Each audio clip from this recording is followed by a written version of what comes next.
we can't just avoid talking about these issues. We need to address them. So one area I have specifically chosen to tell myself I will not do is speak across the room to my child. Now I know, like, does that cure anger to get close to your child? No, not really. But it helps me tremendously because if my child is 20 feet away, my tendency is to raise my voice. Hey everyone, this is Yvette Hampton. Welcome back to the Schoolhouse Rocked podcast. I am back with my friend Brook Wayne, and we're talking about parenting this week. I love talking about parenting. You know, if you homeschool, it's because you are a parent or a grandparent. Maybe I know we've got grandparents who listen as well. Or maybe you're just someone who is helping someone to homeschool. Maybe you have a neighbor or a good friend or a sister or someone, and you're just in the world of homeschooling. But whatever world you're in, you likely have kids in your home. And if you have kids in your home, that means you have sinful little ones. And that means that you're sinful. And we're all trying to do this life together as sinful people who need Jesus. And so we're here to try to help you with that. And, you know, you guys know this. I mean, the reason that I do this podcast is to encourage and bless and equip you, our listeners, but also for myself. And I don't mean that in a selfish way. It's just that I'm still, as we talked about in Monday's episode with Brook, like I'm still trying to figure out this parenting thing. Sometimes I feel like by the time we get to the very end of my girls' time in our home, I'll feel like, yeah, okay, I've learned a thing or two. I wish I had learned those things way early on in my parenting. But, you know, some things you can't learn until you actually do them. And so parenting is one of those things. And I'm grateful for people like Brook who have gone ahead of me. You know, she's a few years ahead of me in her parenting journey, and I can learn from the things that the Lord has taught her. And so I pray that this is a great encouragement to you. But before we get back into our conversation, I do want to say thank you to our sponsor, BJU Press Homeschool. They have amazing courses that teach biblical worldview foundations. They teach critical thinking. They are just amazing. We love BJU Press Homeschool. So if you're looking for any subject, any grade, try them out. BJUPressHomeschool.com. They have K3 through 12 core curriculum to fit all of your needs. You will not be disappointed. And they've got consultants who will help walk you through whatever it is that you're needing for your homeschool. So check them out, bjupresshomeschool.com. Also, we want to say thank you to those of you who have left ratings or reviews for this podcast. That really means a lot to us, and it really does help other people to know why they should listen to the Schoolhouse Rocked podcast. So if you would just take a minute, maybe pause for just a second, and whatever platform you're listening to this on, if you would leave a review, that would be amazing. Or if you're watching on YouTube, hit that subscribe button and share this with your friends. We would be so grateful for that. Also, if you've not subscribed to our newsletter, you can do that through our website, schoolhouserocked.com. We would love for you to keep up with what we've got going on here at the Schoolhouse Rocked Ministry. So anyway, Brook Wayne, thank you for being back with me. I feel like those introductions are so long. There's so much to say. I am grateful to have you back. On Monday, we were talking about, as parents, just dealing with anger and frustration with our kids, because it's something that we all deal with. Our kids misbehave. They, you know, sometimes they can be disrespectful. Sometimes we're the ones who are misbehaving. We're the ones who are just having a bad day and we have a bad attitude. Maybe we didn't sleep well. Maybe we've got a new baby and we are just sleep deprived, or maybe there's just something else going on in our lives. And so as parents, we can easily kind of get ourselves out of control, right? And it's hard to sometimes rein it back in. And man, I can't tell you the number of times I have had to apologize to my girls and just say, I'm so sorry. I shouldn't have said that. I shouldn't have had that reaction. I shouldn't have said that attitude. And so as we're talking about how to deal with our own sinful reactions and our own anger, what are some ways that you have learned? I want some really practical ways. And we talked about the Holy Spirit working in us and through us, but can you give us maybe some practical things that you have learned as a way of being able to really control your anger with your kids? Yes. I'm so glad to be back on with you, Yvette. So thank you so much. Sure. So yeah, we were talking a little bit on Monday about how it's not necessarily our nature to respond in patience. That is really something that the Holy Spirit needs to do through us. But I find sometimes as parents, we will be like, okay, now I know I'm not supposed to be angry with my children, so I will stop that. We all recognize, okay, that's not good. That's not cool. So we put on these things on ourselves. Okay, I'm going to stop doing this. But we don't then go, what do I fill it with? What am I planning to do? And I think that's really powerful for us to say, what is my plan? And maybe that looks a little different for everybody. So I want to throw out a couple ideas, but having that plan, being intentional. Next time I am upset, I am stressed, I'm angry, I'm frustrated, whatever your word you're going to use, or irritated. There's just this whole huge complex thing from that mild irritation and frustration or stressed out to full blown out anger. And we want to just figure out, when I start feeling that, what am I going to do? So usually it comes right in the confrontation area with our children. We have seen them doing something wrong.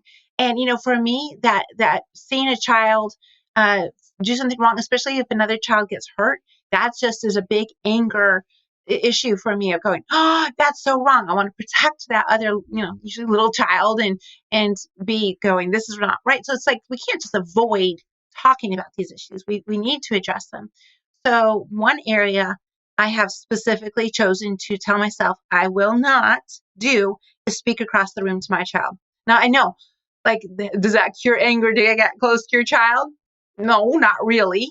But it helps me tremendously, because if my child, where I have noticed them doing this wrong thing, is 20 feet away, my tendency is to raise my voice and maybe put my hand on my hip and maybe wave my finger over at that child, because I want them to understand what you did is not right. And so I'm making all of the big noises and big volume to try to get their attention. And you know how it is. Sometimes they have those children that don't readily give their attention, which is probably another topic, right? But then we realize, okay, I need to talk all the louder to make sure that they're hearing. But what it does is that irritation me starts getting fed by my volume. And pretty soon I'm all right yelling at that child. And what it does is it takes off a little pressure inside of me from the yelling. And I feel a little bit like, whew, got that off of my chest. Yeah. And I'm feeling actually a little bit better about the situation. Now, has that situation improved? No. But I'm personally maybe feeling better. And it's like I've taken my weight and my feelings on this, and I've dumped them on my child, who is not really equipped to handle all of those big emotions. So simply by saying, and so many pregnancies for me, it's often like, let's go sit down so I'm not stressed standing here. Let's go sit down together, or go jog them closer, go closer to them. And when I'm closer, I'm 2 feet away, I'm much less likely to yell. It's just how it goes. It's just a practical thing. Does it cure anger? No. But I think it helps me so much. So that's something for me. I want all of you listeners, please look at what it is for you that's going to, consider what is going to help you. Maybe that same thing will be helpful for you. Maybe it looks a little more like stepping away from the situation as possible, right? And taking a few minutes to think about it and to breathe a little bit.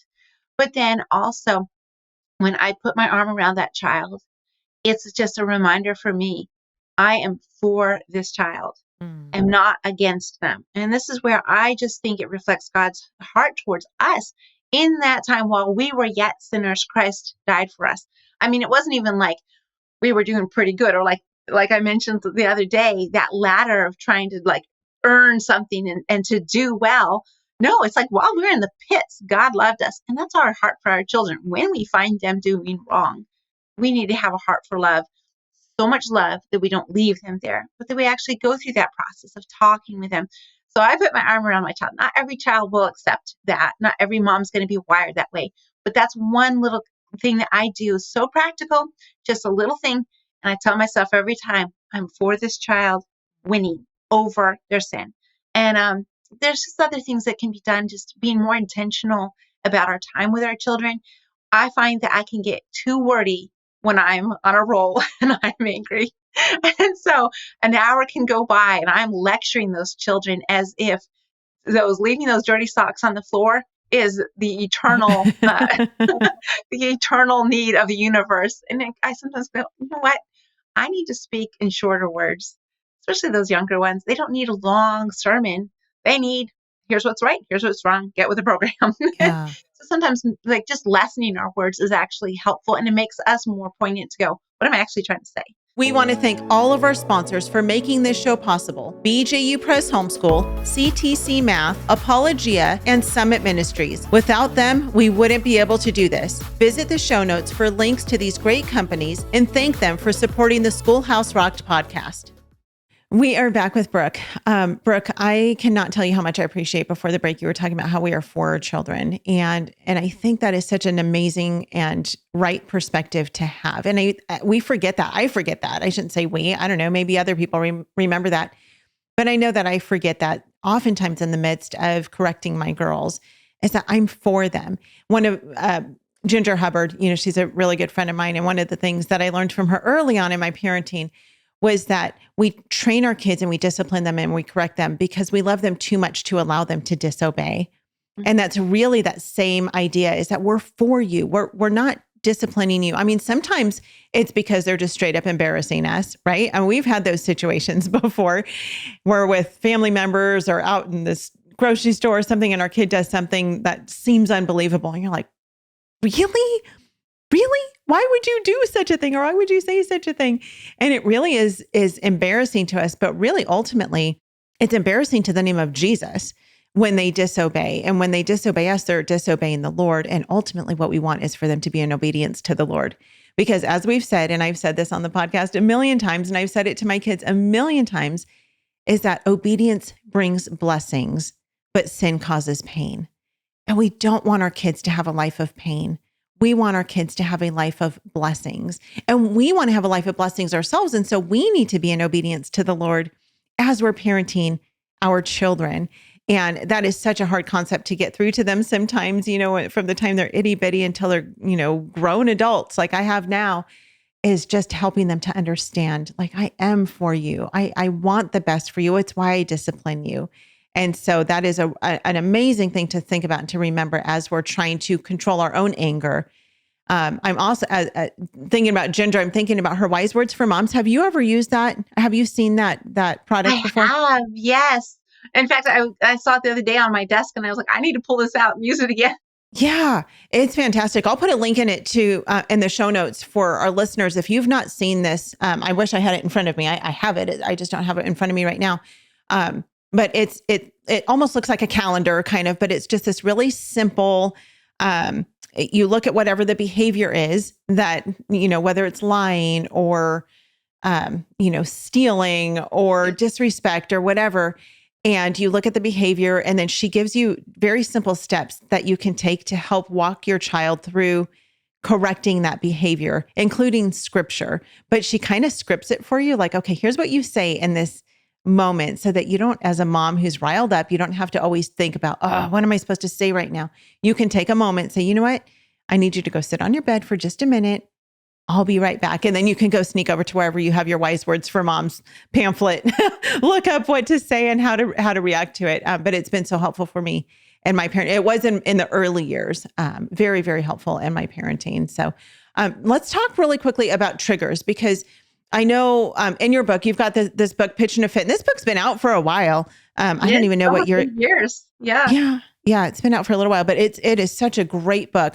It's Overcoming Angry and Stressed Out Parenting. And in the book, you talk about recognizing different anger triggers. Talk about that for a few minutes. Yeah. So I started realizing, as I was going through those several years process of realizing I have anger issues in my heart that I need to deal with, that there were certain things that kind of fed into my feeling of irritation/anger. And one of them was coffee. So I did not drink coffee until our seventh child was born. And it kind of came about, I was so tired from, she's like a month old or something. I was so tired. My dad gave me a cup of coffee and I was like, I feel alive again. So of course, as a new coffee drinker, I thought, well, 1 cup of coffee is great. Maybe 2 would be better. And maybe 3 or 5 is better. Yeah. And so I noticed that I had that caffeine buzz, and, not that I'd recommend that, but it was like, okay, I am on edge because I'm trying to stay awake with this coffee, and this is not helping me. I need to cut back, maybe a cup or 2, but not 5 cups. And so I realized, okay, what other things do I have going on that could be an irritation? And, clutter is a big one for me. A messy house is it just raises my blood pressure. And so I started going, okay, what do I need to get rid of? What do I need to do? What new systems do I need? It's really odd, but we have found we need less and less toys as time goes on. Sure. Children just do more things, they create more things. And so we're down to, even with a 2 and 4 year old that play with toys every single day, we just don't have as much of a need. So there's things like that. I started realizing I was trying to create a blessing in my life by having toys everywhere. It didn't help.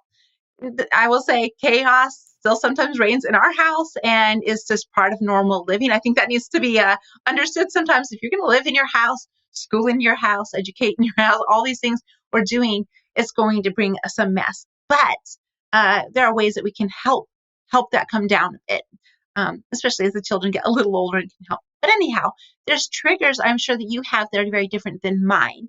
And I just always encourage parents, write out those, because when you have given a little thought and a knowledge, that can help you realize I'm going into making dinner, and making dinner makes me feel on edge because everybody else is hungry and everything's a bit of a mess and I'm trying to wrap up the day.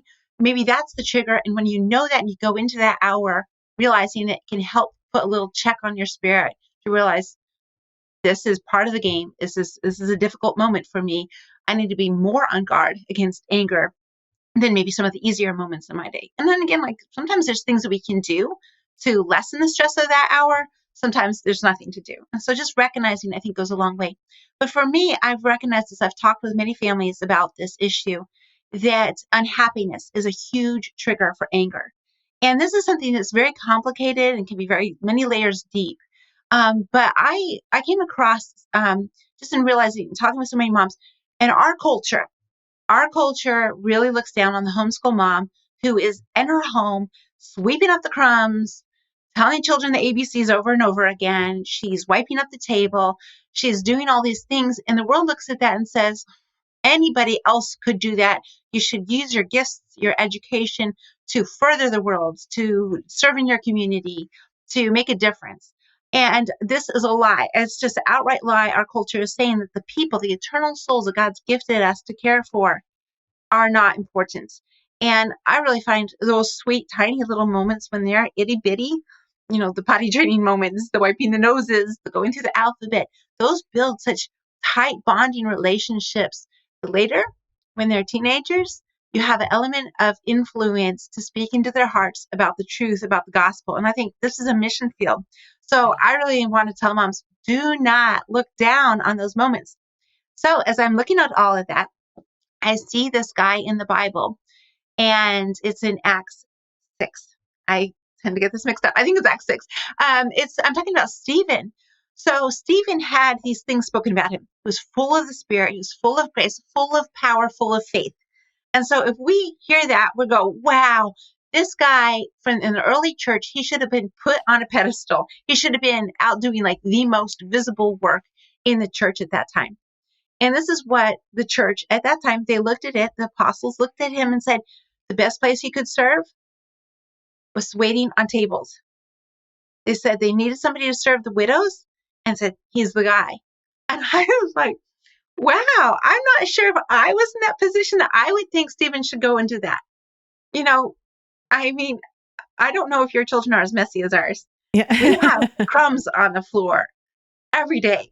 And now I have older ones and middle-aged ones that can sweep it up and all that. But I remember just being on the floor multiple times a day thinking, am I wasting my life? Mm. Is this what motherhood is about? Is this what discipleship is about? Yeah. And yet this is what Stephen, full of the Holy Spirit, full of grace, full of wisdom, full of faith, he was assigned to that, and that's where he served. And it was a powerful way that God used him. And you all know his story of later on martyrdom and so forth. But his message was so deep, and that's how he served. And it really speaks to me Wow. that this work we're doing with our families, it's not wasted. It's building something. Yeah. That's so good. I think it is easy sometimes for moms to become resentful Mm-hmm. about their role, because it's just so mundane sometimes, like we do the same thing over and over and over again, wash, rinse, repeat. Like it is what we do as moms. But when we're intentional in our parenting, we're raising up this next generation of Jesus followers. We don't know what they're going to go on to do. And this is the most important job on the planet. I worked, I mean, most of our listeners know, we were married for almost 11 years before our oldest daughter was born. We dealt with infertility for many, many years. And so during that time, I always worked, and I worked in the corporate world, and I had really good jobs. I had really good paying jobs. I loved the work that I did. And I remember as I would get up and go to work every day and sit in an office, and it was fun. I did some fun things, but I remember just longing for the days when I would just get to rock my baby and change diapers and sing to my baby and teach my babies how to tie their shoes and, teach them how to hold a fork and a spoon. We went to a restaurant the other day. This is kind of random as I'm thinking about this. And there was a couple sitting next to us, and they had a little girl, and she was maybe, I don't know, maybe a year and a half, 2 years old, somewhere around there. And the dad was so patient with her, and he was helping her learn how to use her fork. And it was just so cute. Like, she was so little, and she was trying so hard to get the food on the fork and get it to her mouth without spilling it all over. And I just thought, man, I miss those days with my girls. And I longed for that so much when I was working, because my heart desperately wanted to be at home and be a mom.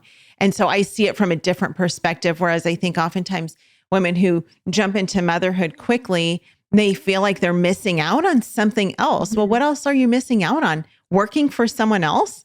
I mean, that's work for the Lord, work for his kingdom, and raise up warriors. Ephesians 6, put on the full armor of God and raise up the next generation of Christ followers and warriors. It is the greatest job, and it is such a privilege. And so it is definitely something not to resent, but I can definitely see where moms might resent our role in what we're doing, especially when we're getting pushback from our kids, and feel like that would be an easy trigger. It would be easy to become resentful and become angry about those things that we're doing on a day-to-day basis. So anyway, so much more good stuff to talk about, but we are out of time.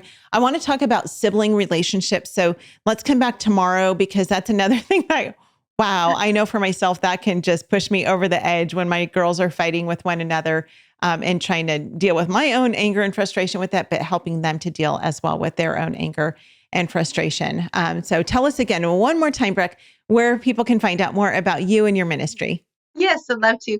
So you can go to familyrenewal.org, familyrenewal.org. And that's our website. And there's a bookstore on there where we do sell our book, Pitching a Fit, Overcoming Angry and Stressed Out Parenting, which Israel and I put together. It comes from two very different perspectives, but it just shares our heart on this topic. And you'll find other books too. Israel's got some new books even come out this week. So we'd love to have you visit there, or you can also look up our speaking site, which is israelwayne.com. And yes, if you have not heard Israel speak, Brooke, I've not had the privilege of hearing you speak, but I have heard Israel speak. And I know you guys are a powerhouse, and Israel has so much good stuff. He's in the movie. He's got several parts in the movie. So if you haven't seen the movie yet, Schoolhouse Rocked, the Homeschool Revolution, by golly, what are you waiting for? It's free. Just watch it. You can stream it for free. It doesn't cost you anything. You can stream it at schoolhouserockedmovie.com, and you can see Israel in that movie. And he's got a lot of wisdom to share in there. We're so grateful for that. But definitely, and I'm just going to give a little plug. If you are interested in purchasing this book, Pitching a Fit, or any of the other books written by the Waynes, purchase it from their website. And we really encourage that, because if you purchase it from Amazon, I don't know, Amazon's going to get most of the money. Yes. They're going to get very little. And then their kids are going to have to eat the crumbs off of the floor because Amazon will be eating steaks for dinner. And, the Waynes will. I'm just kidding. I know the Lord provides well for your family. But yes, we do encourage people to purchase directly through the author as often as possible. So we will put the link directly to your website so that people can purchase the book. It's the same price, I think, on your website as it is on Amazon. You just might not get it quite as fast, but you can wait a couple more days. So anyway, stay tuned to the very end to hear what's coming up next on the podcast. And again, you can find everything at our website, schoolhouserocked.com. We love you guys, and we'll see you back here tomorrow. Bye.